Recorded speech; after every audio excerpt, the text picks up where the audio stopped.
یہ دو چیزیں قرآن کے حوالے سورہ نساء کے حوالے سے علماء ربانی نے کہا ہے وَلَوْ حَرَّصْتُمْ جو أَن تَعْدِلُوا بَيْنَ النِّسَاءِ قرآن میں آیا ہے آپ 2 بیویاں رکھو، آپ 3 رکھو، آپ 4 رکھو، اگر آپ ان میں عدل نہیں کر سکتے ہو تو صرف آپ 1 رکھو۔ اسی آیات کو آگے جیسے میں نے پہلے عرض کیا ہے کہ القرآن یفسر آیت بعد آیا، پہلے سورہ نساء میں غالباً آیت نمبر 3 میں اجازت ہمیں دیا گیا ہے آپ 2 نکاح رکھ سکتے ہیں، 3 رکھ سکتے ہیں، 4 رکھ سکتے ہیں، اگر ان میں آپ عدل نہیں کر سکتے تو آپ کے لیے 1 ہی کافی ہے۔ اسی آیت کے پس منظر میں اللہ جل مجدہ سورہ نساء میں فرماتا ہے، آیت نمبر ورس نمبر غالباً 129 میں کہتا ہے کہ ان تعجلوا بین النساء ولو حرصتم، آپ کسی بھی صورت میں 2 میں عدل نہیں کر سکتے ہیں، یعنی 2 عورت میں عدل آپ نہیں کر سکتے،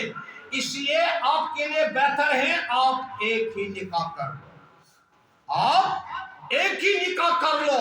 لہذا اس کے پس منظر میں علماء ربانی نے کہا، مفسران قرآن نے کہا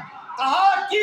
اس کا معنی 2 چیزوں کی طرف ہم لے جاتے ہیں۔ علماء ربانی جو اللہ کے ولی اللہ ہوتے ہیں وہ کیا کہتے ہیں، 1 نکاح یہ دنیا ہے، 1 عورت یہ دنیا ہے، اور دوسرا نکاح وہ اخری دنیا ہے، آخرت والا دنیا ہے، وہ دوسرا نکاح ہے۔ کیونکہ کہیں اگر 2 بیویوں کے ساتھ ہم نے شادی کی ہے، نکاح کیا ہے تو امبیلنس ہو سکتا ہے، قرآن کی آیت میں امبیلنس بھی ہو سکتا ہے، یعنی ترازو ایک ہی لیول پہ نہیں رکھ سکتی، کسی کے ساتھ زیادہ انصاف ہو سکتا ہے اور کسی کے ساتھ زیادہ انصاف نہیں ہو سکتا ہے۔ اس لیے اللہ والوں نے کہا سنو، 1 بیوی یہ دنیا ہے، 1 بیوی 1 زوجہ وہ دنیا ہے، لیکن 2 بیویاں ایک ساتھ رکھ کے آپ عدل نہیں کر سکتے۔ وَلَوْ حَرَّصْتُمْ، آپ کتنی بھی کوشش کرو آپ 2 بیویوں کو ایک ساتھ خوش نہیں کرنے کے لیے، اس دنیا کو حاصل کرنے کے لیے، اس دنیا کو خوش رکھنے کے لیے بہتر ہے وہی بیوی، وہی زوجہ، وہی دنیا بہتر ہے کہ اسی کو سنبھالا جائے، کیونکہ یہ دنیا اور وہ دنیا، دونوں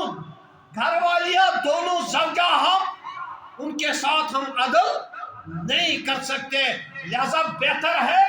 ہم 1 ہی زوجہ کو پکڑے جس کے ساتھ ہم عدل کریں، وہ ہے وہ اخروی دنیا جہاں پہ ہمیں ابداً ابدا کے لیے جانا ہے۔ یہ بیوی، دنیا کی بیوی ہم سے ناراض ہو سکتی ہے کیونکہ ہم یہاں تو سب چیز حاصل نہیں کر سکتے ہیں، لیکن بہتر ہے یہ بیوی راضی ہوئے یا نہ ہوئے جائے، بہتر اسی کو راضی رکھنا بہتر ہے جو ہمارے لیے قائم و دائم ہے ہمیشہ کے لیے۔ لہذا انہوں نے مثال سمجھائی ہے ہمیں قرآن کے ریلیونٹ، قرآن انہوں نے ہمیں سمجھائی اسی قرآن کی آیت کے پس منظر میں۔ لہذا اس دنیا کو چھوڑ دو، آپ کتنا بھی کوشش کرو، یہاں آپ اعلیٰ امیر ترین شخص بن سکتے ہیں، لیکن آپ کو غربت بعد میں کسی بھی صورت میں آپ کو آنی ہے۔ آپ بڑے سے بڑا افسر بن جائے، پی ایم بن جائے، سی ایم بن جائے، کوئی بھی ڈی کام بن جائے، واٹ ایور، بڑا سے بڑے لیول کا آفیسر بن جائے، لیکن ایک نہ ایک دن آپ کو یہ کرسی چھوڑنی پڑے گی، کیونکہ حتی اذا بلغ الشمس تغرب سورہ کہف میں آیا ہے، جیسے حضرت سکندر ذوالقرنین علیہ السلام نے اس نے دعا کی، اے رب مجھے اس دنیا کی سیر کرا دے،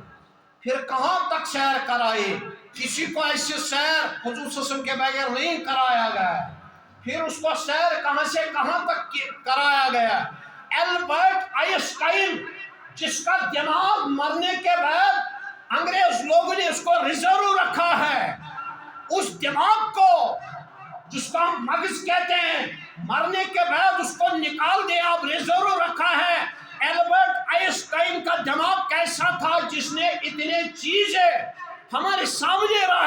رکھے ہیں، اور سائنس کا اتنا تحقیق کار ہے جیسا آج تک تاریخ میں کوئی نہیں اٹھا ہے۔ وہی البرٹ آئنسٹائن کہتا ہے اگر مجھے 10 ملین سال عمر ہوگی، کوئی کم بیش اگر مجھے 60 لاکھ سال کی عمر ہوگی، تب بھی میں اس حج دنیا کو ایک کونے سے دوسرے کونے تک نہیں پہنچ سکتا ہوں، بھلی میرے ساتھ اپنے تمام سائنس کے آلات ساتھ کیوں نہ ہو۔ اس کے سائنس کے آلات کی مثال میں ایک دوں گا، وہ کہتا میرا ایک تجربہ ہے،